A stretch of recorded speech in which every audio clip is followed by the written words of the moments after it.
Hello guys, welcome to my YouTube channel Chemistry by DK Singh and today we are going to talk about basics of chemistry.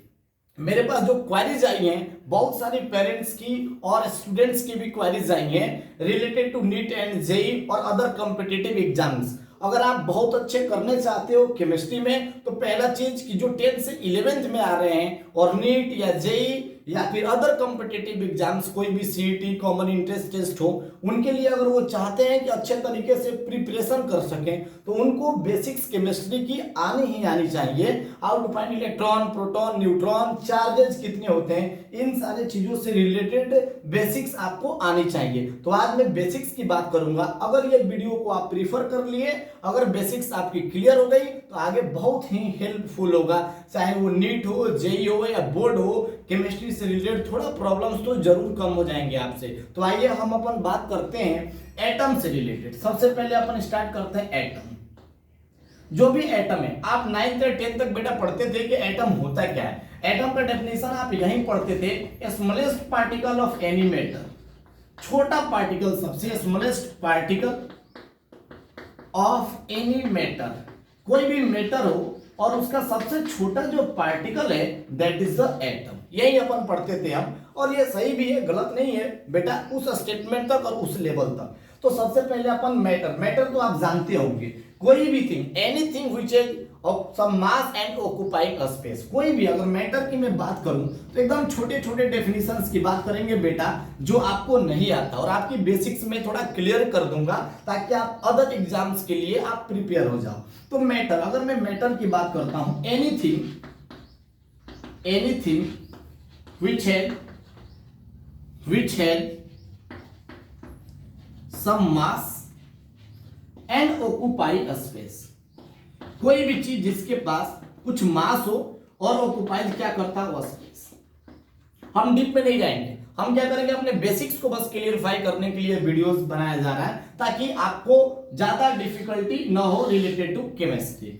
Occupies space, ऐसी चीजें जिनके पास कुछ मास हो और जो space को क्या करता हो ऑक्युपाई करता हो दैट कम्स अंडर मैटर। कोई भी एग्जांपल ले लो बेटा, बेंच हो गया, डेस्क हो गया, टेबल हो गया, कोई भी एग्जांपल ले सकते हो। बेंच हो गया, टेबल हो गया, डेस्क हो गया, कुछ भी एटसेट्रा, बहुत सारे एग्जांपल्स हैं। वाटर हो गया, एल्कोहल हो गया, इन सबके पास कुछ ना कुछ मास है। जैसे चॉक्स की मैं बात करूं, चॉक्स को अपन यहां रखते हैं हाथ पे तो कुछ स्पेस ये क्या करेगा ऑक्युपाई करेगा और कुछ ना कुछ इसमें क्या है मास है। तो ध्यान रखना bench table desk water alcohol air ये सब के सब क्या है बेटा मैटर है। बहुत सारे वेरियस टाइप जितने भी चीजें हैं जिनके पास कुछ मास हो और ऑक्युपाई करते हैं वो स्पेस को, कुछ ना कुछ स्पेस ऑक्युपाई करे चाहे वो ज्यादा हो या फिर कम हो, these all are comes under matter.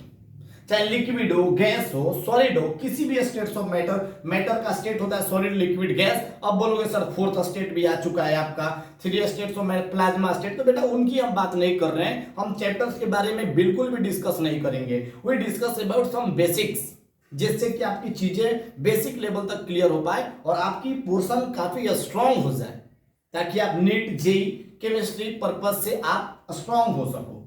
ठीक है, तो ये हो गया मैटर के बारे में। एनीथिंग, हमारा काम है एटम्स के बारे में जानना अभी तो फिलहाल। तो मैटर आप समझ ले, कभी कभी कुछ लोग पूछते भी हैं ऐसा मेरे को बताओ जो मैटर नहीं हो। बेटा feelings related to feelings, love, कोई बोला लव बताओ, लव यार लव की क्या जगह है, कहां रखोगे आप लव को। तो फीलिंग्स जो होती है blessings feelings expressions this all are not matter. ठीक है क्या, तो कभी कोई एग्जांपल्स आपसे पूछ ले कि मेरे को कुछ ऐसा एग्जांपल्स बताओ जो मैटर ना हो, तो जितने भी फीलिंग्स हैं ठीक है कि एक्सप्रेशंस हैं वो जगह नहीं ऑक्युपाई कर सकती, उनके पास कुछ मास नहीं होता। लव हो गया, टेस्ट, भाई कैसा टेस्ट है, टेस्ट कोई मैटर है क्या। तो ये सब जो नॉन मैटर की अगर मैं बात करूं तो बहुत सारे एग्जांपल्स हैं बेटा नॉन मैटर की अगर मैं बात करूं, और वो क्या हो सकता है, लव हो सकता है, फीलिंग्स हो सकता है। फीलिंग्स इनके पास कुछ मास नहीं होता और ना ये ऑक्युपाई करते हैं स्पेस को। Feelings expression this all are comes under non matter. तो ध्यान रखिएगा ये जितने भी चीजें हैं ये क्या हो जाएंगी नॉन मैटर के अंदर आ जाएंगी। हमें अपन बात क्या करना है हमें मैटर के बारे में। तो आप जान चुके मैटर क्या होता है, बेसिक्स आप जानो मैटर के बारे में। उसके बाद हम बात करते हैं एटम्स के बारे में।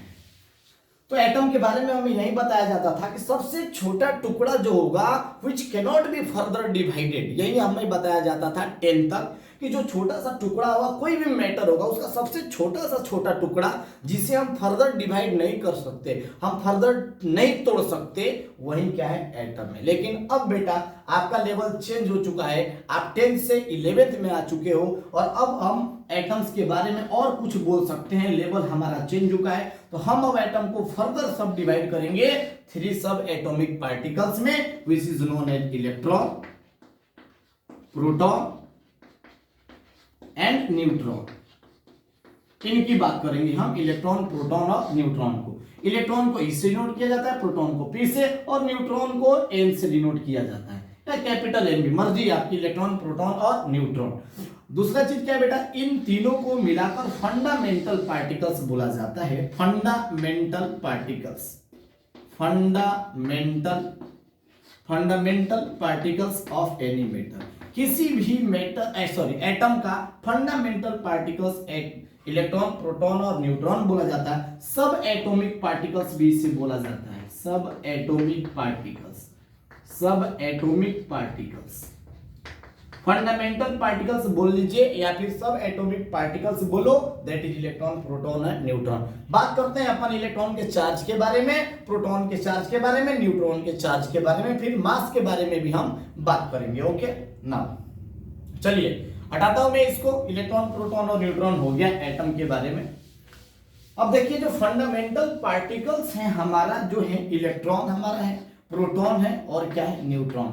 अगर मैं चार्ज की बात कर लूं तो पहला चार्ज, ये ध्यान रखना है, चार्ज इलेक्ट्रॉन का निगेटिव होता है, प्रोटॉन का चार्ज क्या होता है, पॉजिटिव रहता है, और न्यूट्रॉन का जो चार्ज रहता है वो न्यूट्रल बोला जाता है। न्यूट्रल मतलब जीरो चार्ज बेटा, कोई भी चार्ज इस पे नहीं है, नो चार्ज बोल दिया जाता है। न्यूट्रल बोलो या फिर क्या बोल सकते हो आप, नो चार्ज, ये नो चार्ज है चार्ज के बारे में। उसके बाद चार्ज होता कितना है ये भी आपको ध्यान में रखना है। जो चार्ज होता है नेगेटिव में -1.6 into 10 to the power -19 coulomb, coulomb is the unit of charge.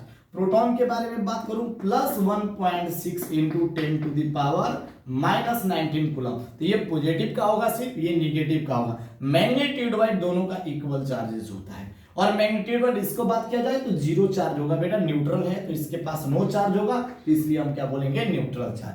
अगर मैं मास की बात कर देता हूं बेटा, मास की बात करता हूं, मास ऑफ इलेक्ट्रॉन होता है 9.1 into 10 to the power -31 kg। कुछ लोग बोलते हैं मास क्या है, निगेटिव, बेटा मास में निगेटिव और पॉजिटिव नहीं चलता, चार्जेज पॉजिटिव और नेगेटिव होता है, मास का कोई नेगेटिव और पॉजिटिव से मतलब नहीं है। मास इलेक्ट्रॉन का 9.1 into 10 to the power -31 kg। Mass of proton की मैं बात करता हूं, मास ऑफ प्रोटॉन 1.67 बताता हूं, 1.67 into 10 to the power -27 kg होता है बेटा इसका मास। मैं इसका मास ऑफ न्यूट्रॉन की बात करूं, मास ऑफ न्यूट्रॉन की बात करूं 1.67 into 10 to the power -27 kg। इससे एक रिजल्ट तो मेरे पास आ चुका है कि जो मास ऑफ प्रोटॉन है वो इक्वल हो गया मास ऑफ न्यूट्रॉन के बराबर। ये तो कहने वाली बात है, थोड़ा सा डिफरेंस जरूर होता है यहाँ पे और यहाँ पे बेटा। लिख लीजिए, आप यहां तक लिखिए, मास ऑफ प्रोटॉन और न्यूट्रॉन के बारे में लिख लीजिए जरा।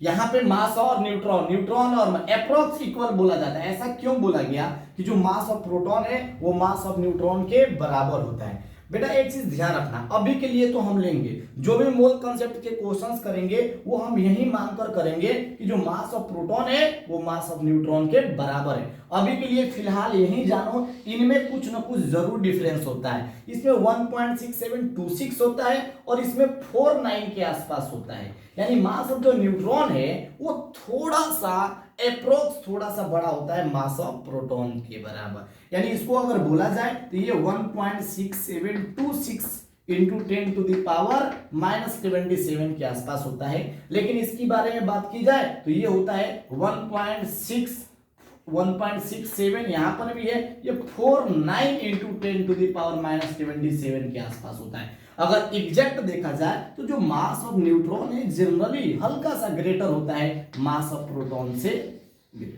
लेकिन आपको अगर सिंपल लैंग्वेज में लेना है और क्वेश्चंस में सॉल्व करना है, आप मास ऑफ प्रोटॉन और न्यूट्रॉन को अभी के लिए बेटा फिलहाल इक्वल मानो, कोई दिक्कत नहीं है, इक्वल ही लोगे। और वो कितना लोगे 1.67 into 10 to the power minus 77 kg, और यहाँ लोगे 1.67 into 10 to the power minus 77 kg। तो ध्यान रखिए mass of proton is approx equal to mass of neutron, वहीं लेकर क्वेश्चन सॉल्व कीजिए। लेकिन अगर आप रेडियो एक्टिविटी वगैरह पढ़ते हो, आगे चलकर चैप्टर आएगा, तो वहां ये थोड़ी सी चीजें चेंज हो जाती है, कौन सा ज्यादा होता है और कौन सा कम होता है, तो इसका भी थोड़ा सा ध्यान रख सकते हैं, तो आप रख लीजिए। कभी कोई पूछ दिया कंसेप्चुअली, तो कंसेप्चुअली भी आपको स्ट्रॉन्ग रहना है कि कौन सा ज्यादा होता है और कौन सा कम होता है। तो बेटा हमने एटम्स के बारे में बात किया, चार्ज के बारे में बात किया, मास के बारे में बात किया। उसके बाद धीरे धीरे चैप्टर्स में पढ़ोगे how is the discovery of electron, proton and neutron, कैसे डिस्कवरी हो पाया इलेक्ट्रॉन, प्रोटॉन एंड न्यूट्रॉन का, ठीक है, किसने किया, ये सब बातें हम चैप्टर्स में पढ़ेंगे। लेकिन फिलहाल तो हम क्या पढ़ रहे हैं, बेसिक्स ऑफ केमिस्ट्री पढ़ रहे हैं, जिनमें आपको इलेक्ट्रॉन, प्रोटॉन, न्यूट्रॉन क्या होता है, कैसे निकालते हैं, वो हम डिस्कस करेंगे। अब क्या है, कैलकुलेशन ऑफ इलेक्ट्रॉन, प्रोटॉन और neutron, calculation of electron, proton और न्यूट्रॉन, हम कैलकुलेशन करेंगे इलेक्ट्रॉन, प्रोटॉन और न्यूट्रॉन के। ध्यान से सुनिएगा, कोई भी एटम है उसके बीच में क्या होता है, न्यूक्लियस, ऐसे समझो आप, न्यूक्लियस होता है, न्यूक्लियस के बाहर इलेक्ट्रॉन क्या करते रहते हैं, रिवॉल्व करते रहते हैं। तो हमेशा इलेक्ट्रॉन को, ध्यान से सुनिएगा, ये न्यूक्लियस में क्या होता है, न्यूट्रॉन और क्या होता है, प्रोटॉन। तो बेटा न्यूट्रॉन और प्रोटॉन को कभी भी आप चेंज नहीं कर सकते। क्या किसी के न्यूक्लियस चेंज हो जाएगा, नहीं, कभी भी न्यूट्रॉन और प्रोटॉन किसी एटम का चेंज नहीं होता। अगर चेंज होना होगा तो क्या होगा, इलेक्ट्रॉन होगा, क्योंकि किसी भी बॉडी का आप न्यूक्लियस चेंज नहीं कर सकते, और न्यूक्लियस में क्या होते हैं, न्यूट्रॉन और प्रोटॉन। अब बोला जाता है न्यूक्लियस का चार्ज क्या है, चार्ज ऑफ न्यूक्लियस, आपको मालूम है कि जो चार्ज ऑफ न्यूक्लियस की बात की जाती है हमारे पास, चार्ज ऑफ न्यूक्लियस, तो चार्ज ऑफ न्यूक्लियस, न्यूक्लियस में क्या क्या है बेटा, न्यूट्रॉन और प्रोटॉन है, न्यूट्रॉन पे 0 चार्ज, प्रोटॉन पे पॉजिटिव चार्ज, तो ओवरऑल जो न्यूक्लियस का चार्ज होता है वो क्या होता है, पॉजिटिव होता है। तो न्यूक्लियस का चार्ज पॉजिटिव होता है, इलेक्ट्रॉन इसके आउटर मोस्ट सेल में रिवॉल्व करता है, इन दोनों में क्या होता रहता है, अट्रैक्शन होता रहता है, जिससे इलेक्ट्रॉन अपने ऑर्बिट में क्या करता है, रिवॉल्व करता है। तो समझ गए आप, चार्ज ऑफ न्यूक्लियस की बात की जाए तो क्या बोलेंगे हम, पॉजिटिव चार्ज होता है न्यूक्लियस का, ठीक है। उसके बाद कैसे कैलकुलेट करेंगे इलेक्ट्रॉन, प्रोटॉन और न्यूट्रॉन का, अपन बात करें तो किसी भी सिंबल ऑफ एलिमेंट, कोई भी एलिमेंट की अगर मैं बात करूं, सिंबल कोई भी एलिमेंट ले लो, एक्स, जो ऊपर रहता है हमारा एटॉमिक, देखो इधर ध्यान से, नीचे में जेड रहेगा बेटा और ऊपर में क्या रहेगा, ए रहेगा। ए को क्या बोलते हैं, मास नंबर, सुनिएगा, एटॉमिक मास और मास नंबर में डिफरेंस है, इसलिए जो बताया जा रहा है वो ध्यान से देखो आप, मास नंबर और जेड को क्या बोलेंगे, एटॉमिक नंबर, देखिए ध्यान से, एटॉमिक नंबर और मास नंबर।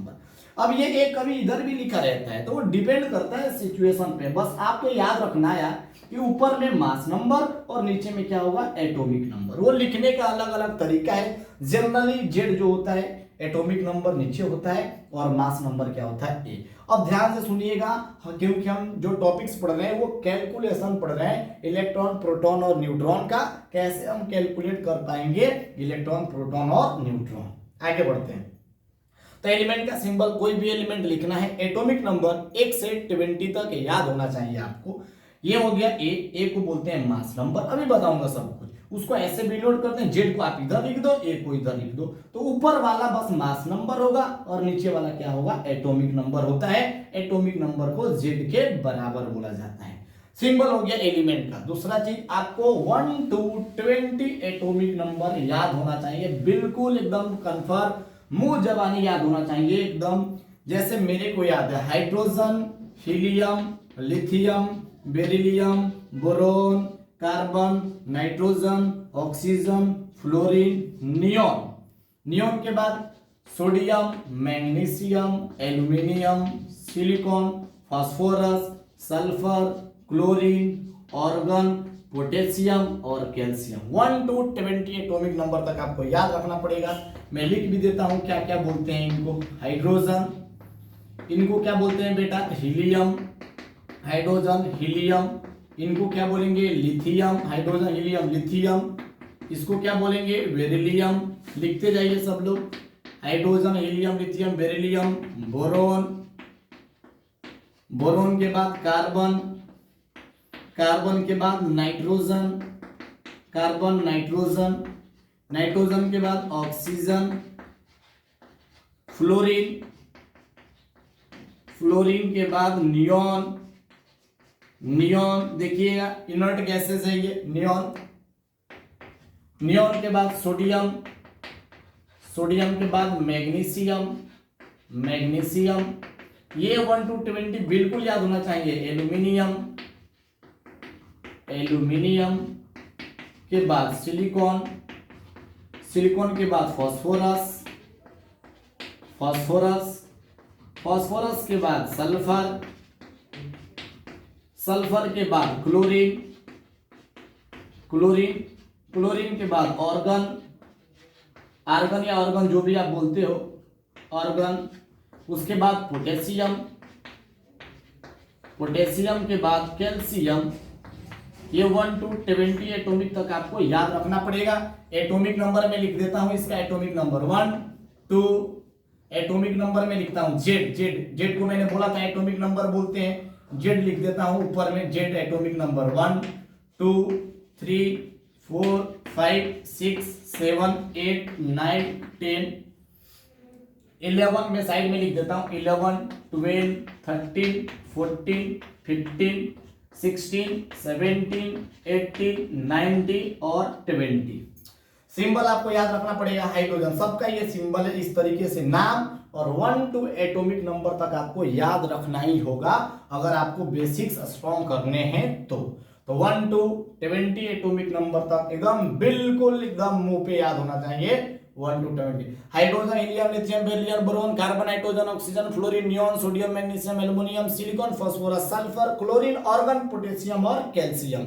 1 to 20 बिल्कुल याद होना चाहिए, धीरे धीरे प्रैक्टिस में लोगे याद हो जाएगा, ये कोई बड़ी चीज नहीं है। दुनिया में आपसे बड़ी चीज कुछ भी नहीं है। अगर आपको कुछ भी चीज आप हार नहीं मानते हो, हर एक चीज आपके लिए छोटी चीजें बन जाएंगी।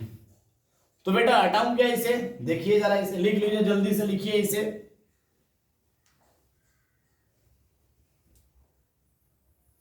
रिमूव करता हूं इसे। 1 to 20 एटॉमिक तक हो गया, 1 to 20 एटॉमिक नंबर तक हमारा हो चुका। अब देखिए 20 के बाद जब आप 11th में जाओगे तो मैक्सिमम और भी लोग बताते हैं थोड़ा याद करने के लिए 21 to 30 एटॉमिक तक याद करने के लिए।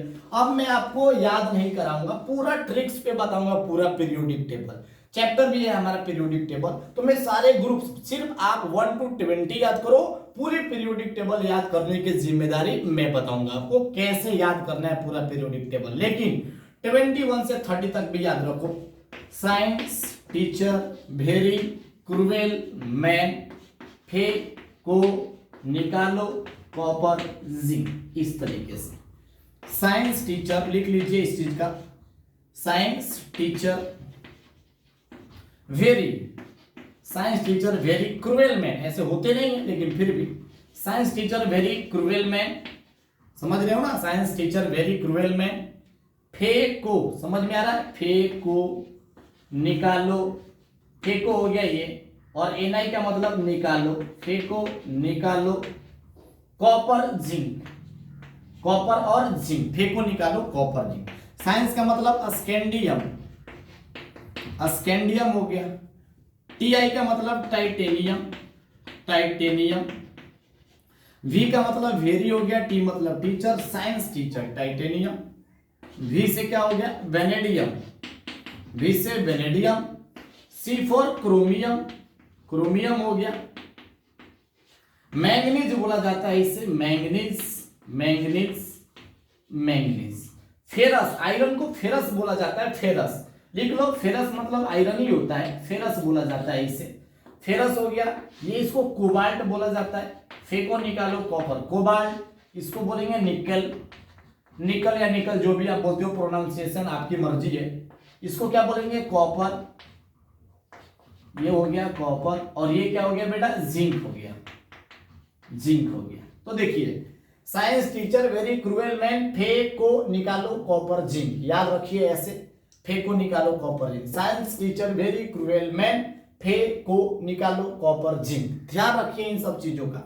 एटॉमिक नंबर 21, 22, 23, 24, 25, 26, 27, 28, 29, 30, 1 to 20 कोई उपाय नहीं है, पूरे के पूरे उंगली पे याद होना चाहिए, फिंगर्स पे आपके आने चाहिए। Hydrogen, helium, lithium, beryllium, boron, carbon, nitrogen, oxygen, fluorine, neon, sodium, magnesium, aluminium, silicon, phosphorus, sulphur, chlorine, argon और पोटेशियम, कैल्शियम। उसके बाद science teacher very cruel man, Fe को निकालो, कॉपर जिंक। यहां तक याद कर लो, आपके आधे चीजें खत्म हो जाती हैं अगर आपको ये याद रहेगा तो, क्योंकि एटॉमिक नंबर का बहुत यूज है, इन एलिमेंट्स का बहुत यूज है। हम बाद में इलेक्ट्रॉनिक कॉन्फ़िगरेशन भी पढ़ेंगे एसपीडीएफ के टर्म में, अबाउ प्रिंसिपल। तो मैं सिर्फ बेसिक की बात कर रहा हूं, कभी भी अभी भी मैं पूरा पीरियोडिक टेबल आपको नहीं बताऊंगा। अदरवाइज सिर्फ 1 to 20 याद करो, पूरी पीरियोडिक टेबल पूरा ट्रिक्स के साथ याद किया जाता है, कोई तकलीफ आपको नहीं होगी। बोरोन फैमिली, कार्बन फैमिली, बैंगन, आलू, गाजर इन थैला, काशी गए, शंकर पार्वती, नाना पाटेकर, ऐश्वर्या सब बिंदा। इससे आगे भी मैं बता सकता हूं, लेकिन आपकी अभी काम की नहीं है, आप पीरियोडिक टेबल में मैं आपको सिखाऊंगा। Science teacher very cruel man, फेंको निकालो, कॉपर रिंग। इसके नीचे होता है यारो जरा निभाओ, मौत से टकराओ, रुके राह में, पड़े आग में कूद जा। ला हफ्ता, वारिस, इरफान पठान और हरभजन सिंह। तो पूरे पीरियोडिक टेबल इस तरीके से हम याद कर सकते हैं। आप तो सिर्फ बेसिक के लिए यहां तक जानिए, बाकी आप अब आगे के चैप्टर्स में जानते रहोगे, कोई तकलीफ नहीं है बेटा। चलिए, तो ये हो गया हमारा एटॉमिक नंबर। जहां थे हम वापस वहां चलते हैं। हमें इलेक्ट्रॉन, प्रोटॉन और न्यूट्रॉन निकालना था।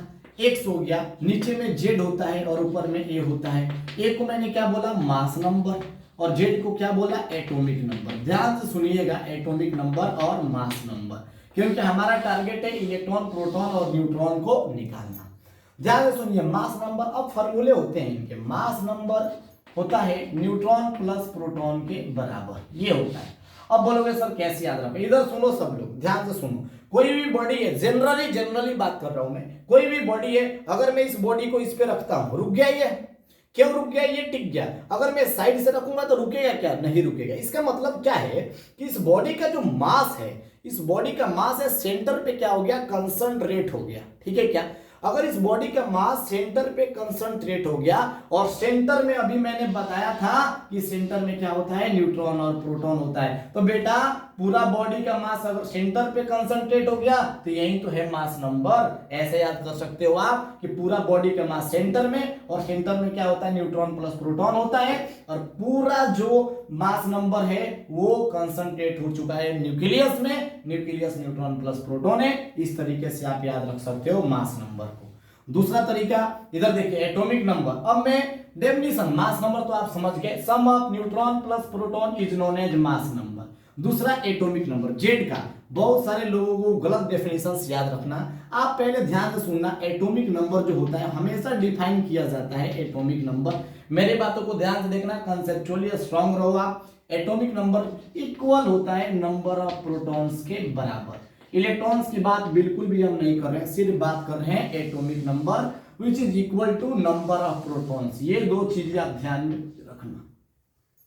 देखो बेटा, हम तो प्रोटॉन, जहां एटॉमिक नंबर दे दे हमें पता हो गया प्रोटॉन्स कितने हैं, जहां मास नंबर दे दे प्रोटॉन पता है, रख लीजिएगा, न्यूट्रॉन्स भी आपको पता हो जाएगा। लेकिन हाउ टू फाइंड इलेक्ट्रॉन, सबसे बड़ा क्वेश्चन यही होता है कि सर न्यूट्रॉन प्रोटॉन तो कभी चेंज नहीं होंगे, लेकिन कैसे हम इलेक्ट्रॉन को फाइंड करें। तो हमेशा बेटा ध्यान रखना, आप इलेक्ट्रॉन जब फाइंड करोगे तो उससे पहले आपको देखना आना चाहिए कि वो एटम जो है या मॉलिक्यूल जो है न्यूट्रल है या चार्ज है। अगर न्यूट्रल हुआ, फॉर न्यूट्रल एटम, पहले अपन बात कर लेते हैं न्यूट्रल के लिए, फिर चार्जेज एटम के लिए बात करेंगे हम। तो फॉर न्यूट्रल मॉलिक्यूल या एटम, फॉर न्यूट्रल एटम हमेशा ध्यान रखिएगा, अगर एटम न्यूट्रल है, देख लेना, अगर कोई चार्ज नहीं है प्लस का और माइनस का तो ऑलवेज कंसीडर न्यूट्रल, ठीक है। अगर न्यूट्रल एटम है तो बेटा जितना प्रोटॉन होगा उतने ही क्या होंगे, इलेक्ट्रॉन होंगे।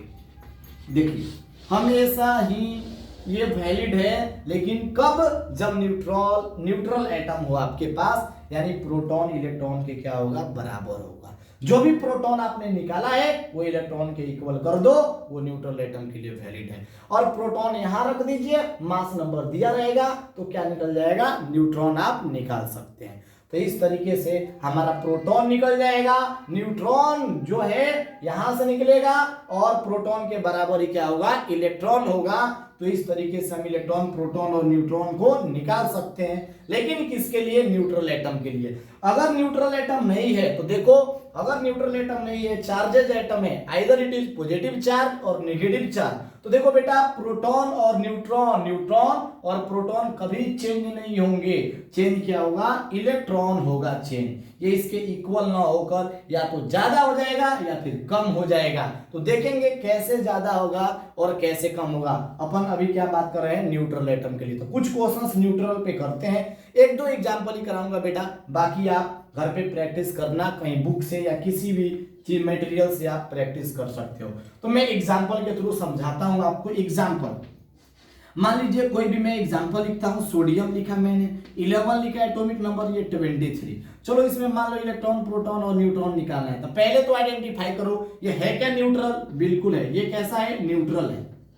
अगर न्यूट्रल है तब तो प्रोटॉन इलेक्ट्रॉन के इक्वल होगा। बताइए नीचे क्या है, एटॉमिक नंबर, जेड की वैल्यू क्या हो गया, 11। और मैंने जेड इक्वल टू 11 बोला था, एटॉमिक नंबर प्रोटॉन के बराबर होता है, आपके पास प्रोटॉन आ गया, हो गया प्रोटॉन। न्यूट्रल एटम है तो जितना प्रोटॉन होगा उतना ही क्या होगा, इलेक्ट्रॉन होगा, यानी इलेक्ट्रॉन भी हमारा आ गया। इलेक्ट्रॉन और प्रोटॉन कितना आ गया, 11 आ गया। बिल्कुल आसान है। अब ये क्या है, मास नंबर। तो मास नंबर का फॉर्मूला लगाइए, क्योंकि न्यूट्रॉन मास नंबर में ही आएगा। ए इक्वल्स टू क्या हो गया, न्यूट्रॉन प्लस प्रोटॉन। ए कितना है आपका, मास नंबर 23 है। अब रख लीजिए, आप न्यूट्रॉन निकालना है और प्रोटॉन आप निकाल चुके हैं। प्रोटॉन कितना है आपका, 11 है। रख लीजिए, न्यूट्रॉन की वैल्यू आ गई 12। तो इस तरीके से हम इलेक्ट्रॉन, प्रोटॉन और न्यूट्रॉन न्यूट्रल एटम में कैलकुलेट कर सकते हैं। चार्जेस की ही मेन है, चार्ज एटम के बारे में भी अपन हम बात करते हैं अभी। चलो, तो आपको इलेक्ट्रॉन, प्रोटॉन, न्यूट्रॉन निकालने आ गया न्यूट्रल एटम में। ठीक है, आगे करते हैं बेटा। आप वीडियो को स्टॉप कर ले, पॉज कर ले, उसके बाद देखें। कोई भी दिक्कत हो तो आराम से आप करें, कोई दिक्कत नहीं है। मैं थोड़ा फास्ट करता हूं।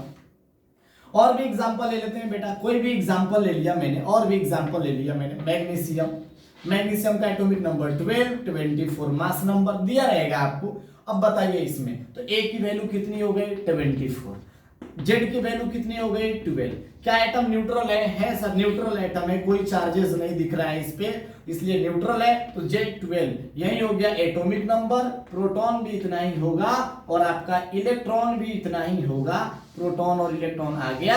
मास नंबर है, मास नंबर से तुरंत क्या कर लो आप, फॉर्मूले लगा लो मास नंबर का। Neutron plus proton, mass number कितना है, 24। न्यूट्रॉन निकालना है और प्रोटॉन देखो कितने हो गए, 12। सब्ट्रैक्ट कर लो इधर ले जाकर, न्यूट्रॉन कितना आ गया, 12। ऐसा कुछ दिमाग मत लाना सर प्रोटॉन यहाँ पे 12 है, न्यूट्रॉन भी इक्वल होते हैं क्या, नहीं। यहाँ पे न्यूट्रॉन और प्रोटॉन अलग अलग इक्वल आ गया, वो बात अलग है, लेकिन ऐसा कोई रूल नहीं है। जो मैंने बताया उसी रूल्स पे आप चलते रहो। तो ऐसे बहुत सारे एग्जांपल्स आपको देखने को मिलेंगे, बहुत सारे एग्जांपल। अगर आपको इलेक्ट्रॉन, प्रोटॉन ये सब निकालना नहीं आता तो आगे बेटा आपको केमिस्ट्री काफी हार्ड लगेंगी। इसलिए ये उनके लिए है जो चाहते हैं कि उनकी बेसिक्स काफी अच्छी हो जाए। एवरेज लेवल के स्टूडेंट्स हैं, बहुत अच्छे स्टूडेंट्स नहीं हैं, तो अपना बेसिक्स इस वीडियो से क्लियर कर सकते हैं। अब हम बेटा चार्जेज एटम की बात करेंगे कि अगर चार्ज आयंस, चार्ज बोलो आप, चार्ज पार्टिकल्स की बात करें, चार्ज मॉलिक्यूल्स की बात करें, चार्ज पार्टिकल की बात करो या एटम्स की बात करो या मॉलिक्यूल्स की बात करो। मॉलिक्यूल्स में भी मैं दिखाऊंगा आपको इलेक्ट्रॉन, प्रोटॉन और न्यूट्रॉन निकालना किस तरीके से। मॉलिक्यूल्स यहाँ पे था, बोल्स नहीं है, ये मॉलिक्यूल्स है। चार्ज पार्टिकल्स हो, एटम्स या मॉलिक्यूल्स हो, कैसे निकालेंगे हम, तो ध्यान से सुनिए। चार्ज की बात करें तो या तो पॉजिटिव चार्ज होगा, पॉजिटिव चार्ज होगा, या फिर क्या होगा बेटा, नेगेटिव चार्ज होगा उस पे। सुनते रहिए ध्यान से, पॉजिटिव चार्ज या फिर नेगेटिव चार्ज। पॉजिटिव चार्ज होगा या फिर नेगेटिव चार्ज होगा। इसको भी मैं थोड़ा ऐसे कर दूं, पॉजिटिव चार्ज। ध्यान से सुनिए, जब भी किसी पे पॉजिटिव चार्ज आता है, ध्यान से सुनिए, पहले से एटम क्या है, न्यूट्रल है। अगर एटम, मेरा बॉडी क्या है, न्यूट्रल है, मेरे में इलेक्ट्रॉन भी है और प्रोटॉन भी है। इलेक्ट्रॉन नेगेटिव चार्ज भी है, प्रोटॉन पॉजिटिव चार्ज भी है। अगर 4 इलेक्ट्रॉन है तो 4 प्रोटॉन भी है, इसलिए मेरा बॉडी कैसा है, न्यूट्रल है बॉडी। 4 इलेक्ट्रॉन 4 प्रोटॉन, बॉडी क्या है मेरा, न्यूट्रल। अब मैंने क्या किया, इलेक्ट्रॉन को निकाल दिया, रिमूव कर दिया, लॉस कर दिया, खो दिया, इलेक्ट्रॉन को लूज कर दिया, इलेक्ट्रॉन का लॉस कर दिया। अब बताओ, अगर मैंने इलेक्ट्रॉन का लॉस करा तो इलेक्ट्रॉन पे कौन सा चार्ज होता है, नेगेटिव चार्ज। इलेक्ट्रॉन का लॉस का मतलब इलेक्ट्रॉन मेरे से दूर जा रहा है, यानी नेगेटिव चार्ज दूर जा रहा है, तो कौन सा चार्ज आ जाएगा, पॉजिटिव चार्ज। लेकिन अगर मेरा बॉडी न्यूट्रल है, जितने इलेक्ट्रॉन है उतने प्रोटॉन है, ओवरऑल चार्ज क्या है, न्यूट्रल है। कोई मेरे को इलेक्ट्रॉन दे दिया, अगर मेरे को इलेक्ट्रॉन देने का मतलब है, अगर मेरे पास इलेक्ट्रॉन आ रहा है, इलेक्ट्रॉन ज्यादा हो रहा है, तो इलेक्ट्रॉन पे चार्ज कौन सा आ जाएगा, निगेटिव चार्ज आ जाएगा। इसका मतलब अगर कभी निगेटिव चार्ज आता है, इसका मतलब इलेक्ट्रॉन आपके पास ज्यादा हो रहे हैं, और आपके पास निगेटिव चार्ज जाता है, यानी इलेक्ट्रॉन दूर जा रहे हैं, निगेटिव चार्ज दूर जा रहा है, तो कौन सा चार्ज आएगा, पॉजिटिव चार्ज। इसका मतलब है कभी भी पॉजिटिव चार्ज आता है, इसका मतलब क्या है, loss of electron, loss of electron और रिमूवल ऑफ इलेक्ट्रॉन, और रिमूवल ऑफ इलेक्ट्रॉन, यानी इलेक्ट्रॉन आपसे क्या जा रहे हैं, दूर जा रहे हैं, इलेक्ट्रॉन कम हो रहे हैं।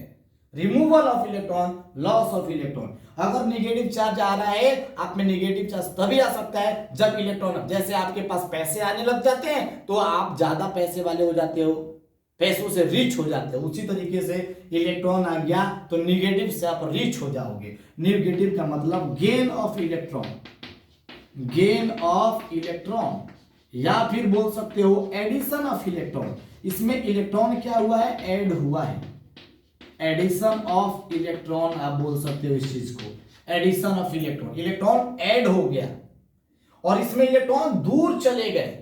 ठीक है, अब हम देखेंगे, अब ध्यान से देखना, नेगेटिव चार्ज वाले को एनायन बोलते हैं, एनायन। पॉजिटिव चार्ज वाले को क्या बोलते हैं, केटायन। इस चीज को ध्यान रखना, डेफिनेशंस के साथ चलो अभी समझ में आ जाएगा। जिस पे नेगेटिव चार्ज जनरली आता है पार्टिकल्स पे, दैट इज एनायनिक, एनायन बोला जाता है, और जिस पे पॉजिटिव चार्ज आता है उसको क्या बोलेंगे, cation.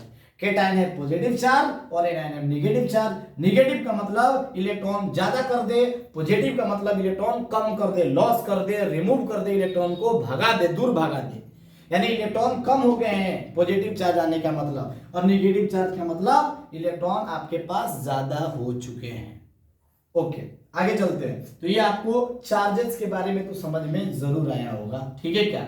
Particles having negative charge will loss of electron, that is removal of electron, और पार्टिकल्स हैविंग नेगेटिव चार्ज का मतलब होता है गेन ऑफ इलेक्ट्रॉन, उसने इलेक्ट्रॉन को गेन किया है, अपने पास लाया है, ऐड किया गया है उसमें इलेक्ट्रॉन। अब कैसे निकालेंगे सर, इलेक्ट्रॉन, प्रोटॉन और न्यूट्रॉन। इलेक्ट्रॉन का ही बेटा लॉस या गेन होगा, कभी मैंने प्रोटॉन और न्यूट्रॉन की बात नहीं की, क्योंकि न्यूक्लियस में न्यूट्रॉन और प्रोटॉन है, वो कभी चेंज नहीं होगा, इस बात का आप ध्यान रखेंगे।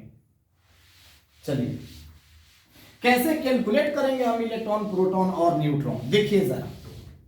कोई भी एग्जांपल ले लेता हूं मैं, Cl- या फिर Na+ एग्जांपल ले लिया, ध्यान से सुनिएगा। ये एटॉमिक नंबर दिया हुआ है इसका 11 और मास नंबर 23। अब ये चार्जेज एटम है, तो बेटा इलेक्ट्रॉन और प्रोटॉन जो मैंने डेफिनेशन बताया उससे चलो आप। नीचे वाले को क्या बोलते हैं, जेड कितना हो गया 11, और इसी को बोलते हैं एटॉमिक नंबर। और एटॉमिक नंबर हमेशा डेफिनेशन में किसके इक्वल होता है, नंबर ऑफ प्रोटॉन के इक्वल। तो प्रोटॉन बेटा अभी भी चेंज नहीं होगा, कभी प्रोटॉन और न्यूट्रॉन चेंज नहीं होते हैं, तो प्रोटॉन तो आपका अभी भी 11 रहेगा। अब देखो मास नंबर, ए क्या आ गया, neutron plus proton, mass number कितना है 23 है।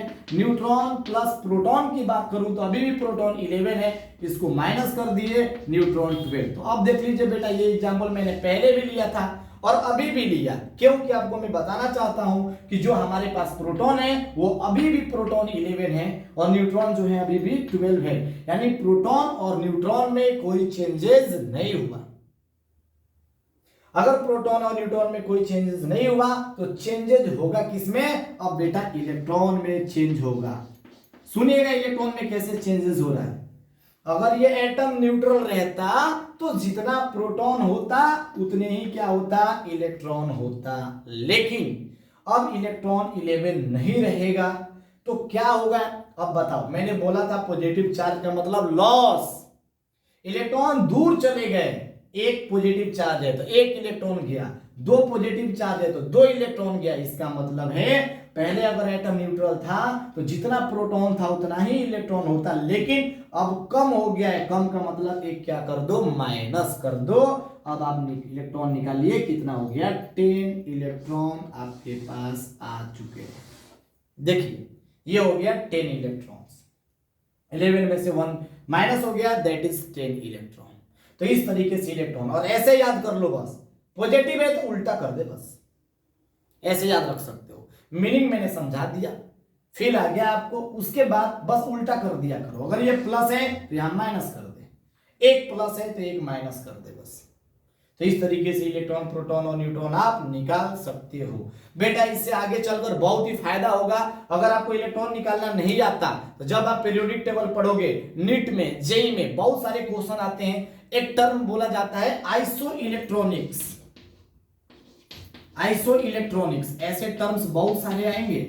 आइसो इलेक्ट्रॉनिक का मतलब जिनके पास इलेक्ट्रॉन इक्वल है। तो जब आपको इलेक्ट्रॉन निकालने नहीं आता तो आप कैसे बताओगे कौन से मॉलिक्यूल्स आइसो इलेक्ट्रॉनिक हैं या नहीं।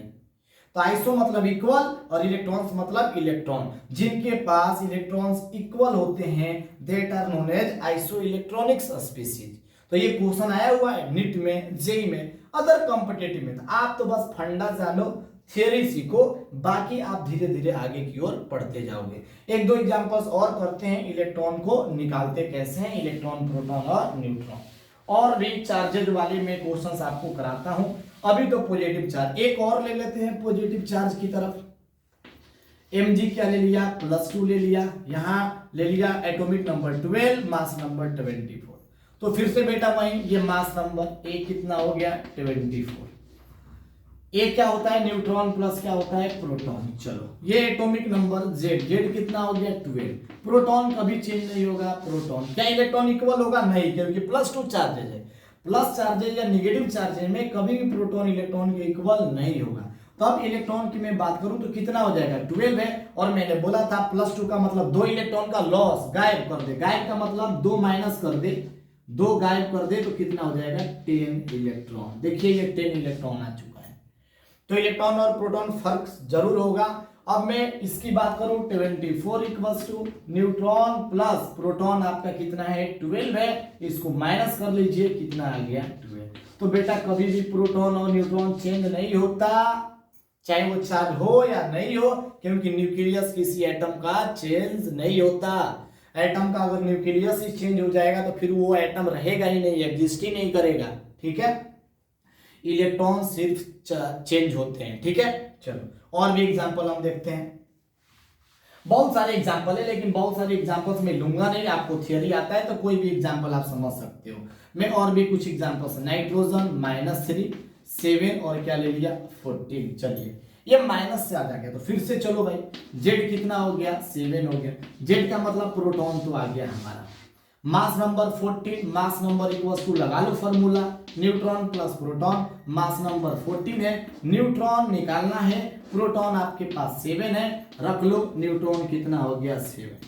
न्यूट्रॉन और प्रोटॉन चेंज नहीं होगा, चेंज होगा क्या होगा, इलेक्ट्रॉन। बताइए अगर न्यूट्रल रहता तो जितना प्रोटॉन होता उतना ही क्या होता, इलेक्ट्रॉन। लेकिन अब 3 नेगेटिव का मतलब है 3 इलेक्ट्रॉन ऐड हो चुके हैं, तू भी ऐड कर दे 3, कितने हो गए, 10 इलेक्ट्रॉन्स हो गए। देखिए जरा, यानी अगर माइनस है तो प्लस कर दे, प्लस है तो माइनस कर दे, उल्टा सोच लो बस।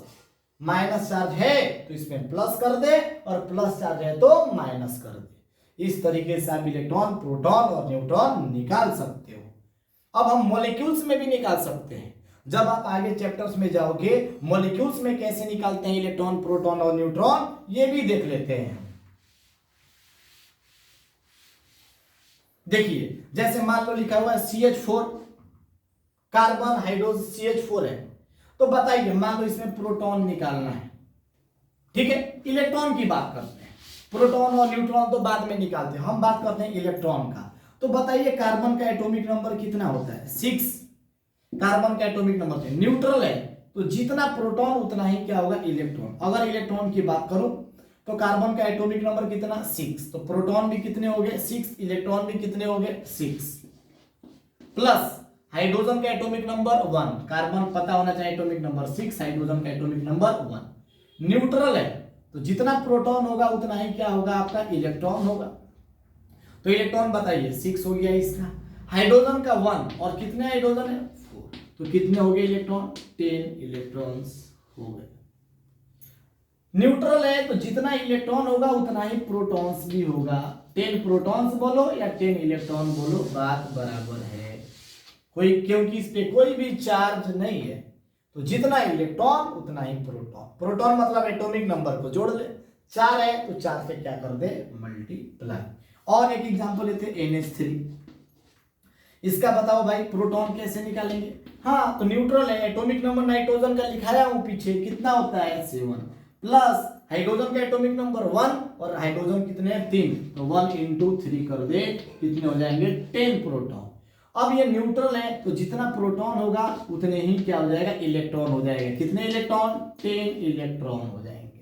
तो इस तरीके से मॉलिक्यूल में भी प्रोटॉन और इलेक्ट्रॉन निकाल सकते हैं, लेकिन हाँ न्यूट्रॉन भी निकाल सकते हैं, लेकिन न्यूट्रॉन के लिए सबका मास नंबर पता होना चाहिए। जैसे मान लो 7 है तो इसका न्यूट्रॉन निकाल लो कितना है, मैं निकाल देता हूं नाइट्रोजन का 1 निकाल देता हूं, ठीक है क्या। देखिए अगर मैं इसकी बात कर रहा हूं न्यूट्रॉन की, तो अगर नाइट्रोजन की बात किया जाए तो 7 और मास नंबर कितना होता है 40, तो इसका जो न्यूट्रॉन हो गया कितना न्यूट्रॉन हो गया, मास नंबर में से 7 सब्ट्रैक्ट करना पड़ेगा कितना हो गया 7। और हाइड्रोजन की अगर बात की जाए तो हाइड्रोजन का मास नंबर भी 1, एटॉमिक नंबर भी 1, तो इसका न्यूट्रॉन कितना हो जाएगा 1 - 1 कितना हो जाएगा बेटा 0। अब 0 हो गया तो अगर मैं न्यूट्रॉन निकालना चाहूं पूरे मॉलिक्यूल्स का तो कैसे निकालूंगा, इसका कितना न्यूट्रॉन है 7 रख दीजिए, एक ही है तो 1 × 7 प्लस इसका न्यूट्रॉन निकालना चाहूं तो कैसे निकालूंगा 3 × इसका न्यूट्रॉन 0 है तो आप निकाल लीजिए 0, तो ये कितना हो गया आपका 7। तो इस तरीके से इलेक्ट्रॉन भी निकाल सकते हैं, प्रोटॉन भी निकाल सकते हैं और न्यूट्रॉन भी निकाल सकते हैं किसी भी मॉलिक्यूल्स में। ओके, हर मॉलिक्यूल्स में ऐसे बस मास नंबर और ये सब पता होना चाहिए, एक का न्यूट्रॉन निकाल लीजिए, जितना है उससे मल्टीप्लाई कर लीजिए। चलिए अब मैं चार्जेज मॉलिक्यूल्स की बात करता हूं। अगर हमारे पास कोई मॉलिक्यूल्स है जो चार्जेज है उसका इलेक्ट्रॉन कैसे निकालेंगे, जैसे एग्जांपल SO4 - 2 ये आ गया आपके पास। अब हमें इसका निकालना क्या है इलेक्ट्रॉन और क्या निकालना है प्रोटॉन। न्यूट्रॉन है, न्यूट्रॉन के लिए मास नंबर चाहिए, तो न्यूट्रॉन बड़ी चीज नहीं है, मास नंबर सबका पता हो तो इसका भी न्यूट्रॉन निकाल लो, इसका भी न्यूट्रॉन निकाल लो, और माइनस और प्लस है न्यूट्रॉन पे तो कोई इफेक्ट नहीं पड़ता। चलिए पहले प्रोटॉन निकाल लेते हैं। सल्फर का एटॉमिक नंबर बताओ, प्रोटॉन निकालना है तो एटॉमिक नंबर सल्फर का 16, कितना है सल्फर एक ही है, प्लस ऑक्सीजन का एटॉमिक नंबर देखिए, hydrogen helium lithium beryllium boron carbon nitrogen oxygen कितना होता है 8, और ये कितना है 4, 8 × 4 देखिए कितना हो गया 16 + 32 48 हो गया प्रोटॉन।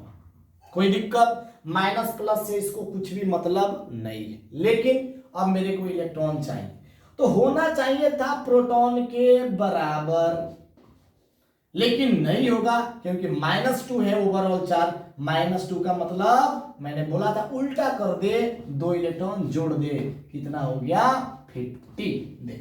तो इस तरीके से हम इलेक्ट्रॉन निकाल सकते हैं और प्रोटॉन भी निकाल सकते हैं। देखिए मॉलिक्यूल्स में, क्योंकि बेटा इस पे क्वेश्चंस आता है, काफी इंपॉर्टेंट है कैसे हम इलेक्ट्रॉन प्रोटॉन और न्यूट्रॉन को निकालेंगे किसी भी एटम के लिए या चार्जेज मॉलिक्यूल के लिए। एक एग्जांपल आप बोलो तो और ले लेते हैं। चलिए NH4+ ले लिया, चलिए इसका प्रोटॉन निकालिए। नाइट्रोजन का एटॉमिक नंबर 7 × 1 एक ही है, हाइड्रोजन का एटॉमिक नंबर 1 × 4 कितने आ गए 11। लेकिन इलेक्ट्रॉन देखिए, इलेक्ट्रॉन प्रोटॉन के इक्वल होता जब ये न्यूट्रल रहता, लेकिन एक प्लस है तो एक माइनस कर दीजिए, कितना हो जाएगा 10 इलेक्ट्रॉन आ गया। न्यूट्रॉन भी निकाल सकते हैं, जैसे मैं प्रोटॉन निकाल रहा हूं वैसे ही सबका मास नंबर पता हो, इसका न्यूट्रॉन लिख दूंगा, प्लस और माइनस से न्यूट्रॉन को कोई लेना देना नहीं है। तो अब बताइए कि आपको मॉलिक्यूल्स का या एटम्स का प्रोटॉन इलेक्ट्रॉन निकालना आ चुका है? बिल्कुल आपको आना चाहिए। How to find the electron, proton and neutron in neutral atom और चार्जेस, मॉलिक्यूल्स, पार्टिकल्स और आयंस के साथ। तो अब मैंने जो टर्म्स बताया, बहुत सारे जेई में, नीट में क्वेश्चंस आए हुए हैं बेटा, क्या किस पे, अब आप पढ़ोगे आगे चलकर, इसका बेनिफिट बहुत सारा है। आइसो इलेक्ट्रॉनिक्स ये टर्म है। आइसो का मतलब क्या होता है? इक्वल। इलेक्ट्रॉनिक्स का मतलब क्या होता है? इलेक्ट्रॉन, जिसके इलेक्ट्रॉन्स क्या है? इक्वल है। आपको ऑप्शन में दे देगा कि आइसो इलेक्ट्रॉनिक्स कौन कौन से। मैं एग्जांपल लिख देता हूं, CH4, Na+, Mg+2। देखिए इन सबका इलेक्ट्रॉन निकालिए जरा, NH3, सबका इलेक्ट्रॉन निकालिए, हैविंग सेम इलेक्ट्रॉन, उसी को बोला जाता है। तो ऐसे क्वेश्चंस आते हैं। तो जितना भी पढ़ा रहा हूं ऐसा लग रहा है कि बहुत बेसिक है, लेकिन इनका बहुत ही ज्यादा यूज है चैप्टर्स में। कार्बन का एटॉमिक नंबर निकालिए, इलेक्ट्रॉन इसका 6 + 1 × 4 कितना हो गया? 10 इलेक्ट्रॉन। इसका निकालिए इलेक्ट्रॉन 11 - 1 कितना हो गया? 10 इलेक्ट्रॉन। Mg का निकालिए 12 - 2 हो गया कितना? 10 इलेक्ट्रॉन। NH3 का निकालिए 7 + 1 × 3 कितना हो गया? 10 इलेक्ट्रॉन। यानी ये this all are isoelectronics. तो देख रहे हैं इसका बेनिफिट कितना है। और भी टर्म है बेटा, न्यूट्रॉन आइसोटोन्स होते हैं, आइसोडाइफर्स होते हैं, बहुत सारे टर्म्स हैं, लेकिन मैंने एक ही टर्म्स बताया। तो ये आप धीरे धीरे आगे चलकर पढ़ोगे कि किस तरीके से आइसो इलेक्ट्रॉनिक्स होते हैं, कैसे आइसोडाइफर्स, आइसोटोप्स, आइसोबार्स, आइसोस्टर्स, ये सारे आप धीरे धीरे पढ़ोगे टर्म्स में। ये तो मैंने एक रिलेट करके बता दिया ताकि आपको निकालना आ जाए इलेक्ट्रॉन, प्रोटॉन और न्यूट्रॉन। तो ये तो बेसिक्स बात हो गई आपकी, जिसमें हम निकाल सकते हैं इलेक्ट्रॉन, प्रोटॉन और न्यूट्रॉन। तो ये आपको आ चुका होगा कैसे निकालते हैं। अब हम कुछ ऑर्गेनिक केमिस्ट्री का बेसिक्स की बात करेंगे। Organic basics of organic chemistry, basics of organic chemistry, basics of organic chemistry. कुछ ऑर्गेनिक्स से रिलेटेड भी प्रॉब्लम्स, बहुत सारे लड़कों का क्वेरीज है कि ऑर्गेनिक हमें टफ लगता है। बेटा कोई टफ नहीं लगता, पढ़ने के ऊपर डिपेंड करता है। जितना अच्छे आप पढ़ोगे उतनी आपकी बेसिक्स अच्छी होती जाएगी।